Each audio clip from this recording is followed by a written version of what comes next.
للہ و انا الیہ راجعون۔ اس کے علاوہ جتنی بھی بات کی جا رہی ہے، کوئی دشمنی تھی، کسی نے حملہ کیا، ایسی کوئی بات نہیں ہے۔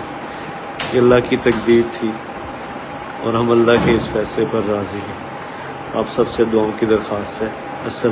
السلام علیکم دوستو، ایک بڑی ہی دل کو دہلا دینے بسم اللہ الرحمن الرحیم۔ السلام علیکم، میرا نام ہے محمد اکرام اور آپ دیکھ رہے ہیں اکرام ریئیکٹس۔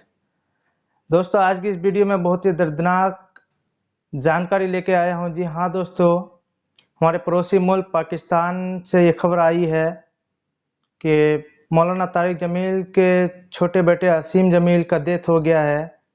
پر پاکستان کا اور بھارت کا بھی ہمارا کچھ میڈیا غلط افواہیں پھیلا رہے ہیں، کہہ رہا ہے کہ مولانا طارق جمیل کے دشمن عاصم جمیل کو شوٹ کر دیا، مرڈر کر دیا۔ دوستو ایسا نہیں ہے۔ آج کی اس ویڈیو میں اصلی حقیقت جاننے والے ہیں، آخر حقیقت کیا ہے، تو ہمارے ساتھ اینڈ میں بنے رہیے گا آخر تک۔ انا للہ و انا الیہ راجعون۔ اس کے علاوہ جتنی بھی بات کی جا رہی ہے، کوئی دشمنی تھی، کسی نے حملہ کیا، ایسی کوئی بات نہیں ہے۔ یہ اللہ کی تقدیر تھی اور ہم اللہ کے اس فیصلے پر راضی ہیں۔ آپ سب سے دعاؤں کی درخواست ہے۔ السلام علیکم دوستو، ایک بڑی ہی دل کو دہلا دینے والی افسوسناک خبر پڑوسی ملک پاکستان سے کل سامنے آئی۔ دنیا بھر میں مشہور اور ہم سب جن کو جانتے ہیں، جن کو سنتے ہیں، معروف عالم دین حضرت مولانا طارق جمیل صاحب کے بیٹے عاصم جمیل کا کل گولی لگنے سے انتقال ہو گیا۔ انا للہ و انا الیہ راجعون۔ مولانا طارق جمیل صاحب کو دو بیٹے تھے۔ بڑے بیٹے مولانا یوسف جمیل جو ہمیشہ اور اکثر مولانا کے ساتھ نظر آتے ہیں اور ہو بہو مولانا کی ہی کاپی ہے اور بیان بھی وہ اسی طریقے سے کرتے ہیں۔ ایک اور چھوٹے بیٹے عاصم جمیل، کل سے سوشل میڈیا پر اور نیوز چینل پر الگ الگ خبریں گشت کرنے لگی کہ عاصم جمیل کو مولانا طارق جمیل صاحب کے دشمنوں نے گولی مار دی۔ چونکہ خبر پاکستان سے ہے تو وہاں پر فیک نیوز کی بھرمار ہوتی ہے۔ جب بھی کوئی پاکستان سے خبر آتی ہے تو فیک نیوز اور ریئل نیوز میں اتنی مکسنگ ہو جاتی ہے کہ اصل اور ریئل خبر کو ڈھونڈنا ایک بہت مشکل کام ہو جاتا ہے۔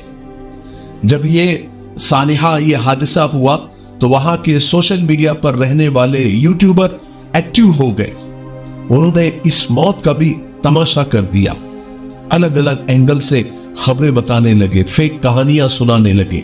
خاص کر جو مولانا پر تنقید کرنے والے لوگ ہیں، یعنی ناقدین ہیں، انہوں نے تو حد کر دی۔ ایسے وقت میں جب ایک فیملی کے اوپر ایک قیامت ٹوٹ پڑی ہے، ایسی باتیں کی جو بالکل بھی ایسے وقت میں مناسب نہیں ہے۔ انہوں نے اس افسوسناک موت کو لے کر پروپیگنڈا پھیلانا شروع کر دیا۔ سوچئے جس گھر میں ایک جوان بیٹا اس دنیا سے چلا گیا ہو، اس کا حال کیا ہوگا۔ لیکن جہاں مشہور ہونے کے بہت فائدے ہوتے ہیں، وہاں بہت نقصانات بھی ہوتے ہیں۔ مولانا طارق جمیل صاحب کے بیٹے عاصم جمیل کی موت کو لوگ الگ الگ نظریے سے بتانے لگے۔ کل سے ہی جب یہ خبر میرے کانوں پر پڑی تو میں کافی سرچ کرنے لگا کہ اصل کیا ہے۔ تو یہ کنفرم ہو گیا کہ انتقال تو ہو گیا ہے، لیکن جو گولی لگنے کی خبر ہے وہ سمجھ میں نہیں آ رہی تھی کہ اصل حقیقت کیا ہے، کہ گولی کسی نے ماری ہے یا لگ گئی ہے، کوئی حادثہ ہو گیا ہے، یا خود انہوں نے گولی اپنے آپ کو مار دی ہے۔ اس میں بڑا کنفیوژن تھا، بہت زیادہ کل سے افواہوں کا بازار گرم تھا۔ دیکھیے، جب انہی افواہوں کا بازار اتنا گرم تھا کہ گھر میں بھائی کی موت ہوئی ہے، پھر بھی ان افواہوں کو بریک لگانے کے لیے اور اصل حقیقت کو بتانے کے لیے خود مولانا یوسف جمیل صاحب، جو کہ مولانا طارق جمیل صاحب کے بڑے بیٹے ہیں، انہوں نے اپنے آفیشیل چینل پر آ کر ساری حقیقت دنیا کو بتا دی اور سارے افواہوں پر انہوں نے ایک طرح سے بریک لگا دیا۔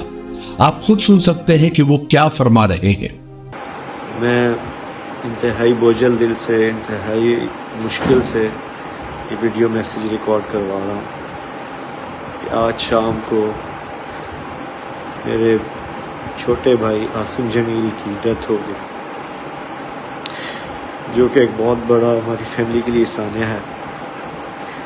لیکن اس تکلیف کی حالت میں بھی مجھے میڈیا پہ اس لیے حاضر ہونا پڑا کہ بہت سی نگیٹو خبریں، مختلف خبریں، غلط خبریں میڈیا پر چلائی جا رہی ہیں۔ میں ان کی وضاحت کے لیے حاضر ہوا ہوں کہ میرے بھائی عاصم جمیل بچپن سے شدید ڈپریشن کے مریض تھے، اور پچھلے 6 ماہ سے ان کو جو ان کی بیماری کی شدت کی وجہ سے الیکٹرک شاک لگائے جا رہے تھے تاکہ ان کی ڈپریشن کو، ان کی بیماری کو کنٹرول کیا جا سکے، لیکن اس کے باوجود بھی ان کو افاقہ نہ ہوا۔ اور آج کے روز وہ اتفاقاً گھر میں اکیلے تھے، اور انہوں نے اپنی تکلیف اور اذیت کی وجہ سے باہر سیکیورٹی پہ تعینات جو گارڈ تھا اس سے بندوق لی اور اس سے اپنے آپ کو انہوں نے شوٹ کر دیا۔ انا للہ و انا الیہ راجعون۔ اس کے علاوہ جتنی بھی بات کی جا رہی ہے، کوئی دشمنی تھی، کسی نے حملہ کیا، ایسی کوئی بات نہیں ہے۔ یہ اللہ کی تقدیر تھی، اور ہم اللہ کے اس فیصلے پر راضی ہیں۔ آپ سب سے دعاؤں کی درخواست ہے۔ السلام علیکم ورحمۃ اللہ۔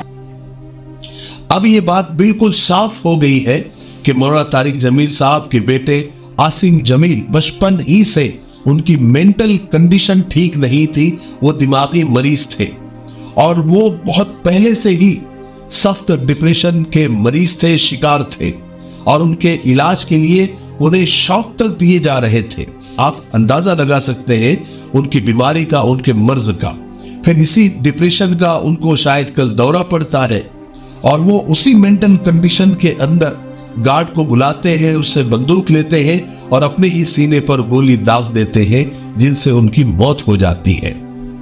ابھی فی الحال کے لیے بجائے ادھر ادھر کی بات کرنے کے، ہم مولانا طارق جمیل صاحب اور ان کے اہل خانہ کے لیے دعا کرتے ہیں کہ اللہ مولانا طارق جمیل صاحب کو صبر جمیل عطا فرمائے، اور اس غم کی گھڑی میں ہم مولانا اور ان کے فیملی کے ساتھ کھڑے ہیں اور ان کے لیے دعائیں کر رہے ہیں۔ آگے اور کیا اس کے پیچھے اور کیا چیزیں ہیں، کیا باتیں ہیں، اگر صحیح ذرائع سے ہم تک پہنچتی ہے تو ہم انشاءاللہ آگے آپ تک اور پہنچانے کی کوشش کریں گے۔ تب تک آپ دعا کرتے رہے۔ السلام علیکم ورحمۃ اللہ وبرکاتہ۔ یہ ہمارا مفتاحی تلبینہ ہے، یہ نبوی نسخہ ہے۔ آپ صلی اللہ علیہ وسلم نے فرمایا یہ پیٹ کی بیماریوں کے لیے بہت مفید ہے، اور یہ سنت بھی ہے، غذا بھی ہے، شفا بھی ہے، دوا بھی ہے۔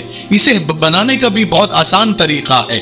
ایک گلاس دودھ میں 2 چمچ تنبینہ ڈال کے اسے ابال لے، کھیر کی طرح بن جائے گا، اور پھر اس میں شہد یا شکر ڈال کر آپ بھی پیئے، بچوں کو بھی پلائے، گھر میں ہر ایک عمر کے لیے یہ مفید ہے۔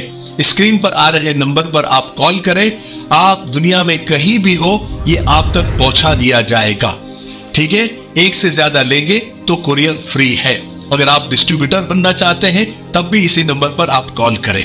مجھے امید ہے کہ آپ ضرور ایک مرتبہ کیوں نہیں ہوتا آپ خریدیں گے۔ تو دوستو آج کی تھی ویڈیو، میں امید کرتا ہوں اس ویڈیو سے آپ لوگوں کو کچھ جاننے کو ملا ہوگا اور حقیقت کیا ہے وہ پتہ چل گیا ہوگا۔ زیادہ سے زیادہ عاصم جمیل صاحب کے لیے دعا کیجیے گا، اللہ پاک عاصم جمیل صاحب کو جنت الفردوس نصیب عطا فرمائے۔ اور ہمارے ویڈیو کو ابھی تک لائک نہیں کیے تو لائک کیجیے گا، اور دوسروں تک شیئر کیجیے گا تاکہ حقیقت دوسروں کو پتہ چل سکے، اور سبسکرائب لازمی کیجیے گا۔ سب کا بہت سا خیال رکھیے گا اپنا۔ السلام علیکم ورحمۃ اللہ وبرکاتہ۔ اللہ حافظ۔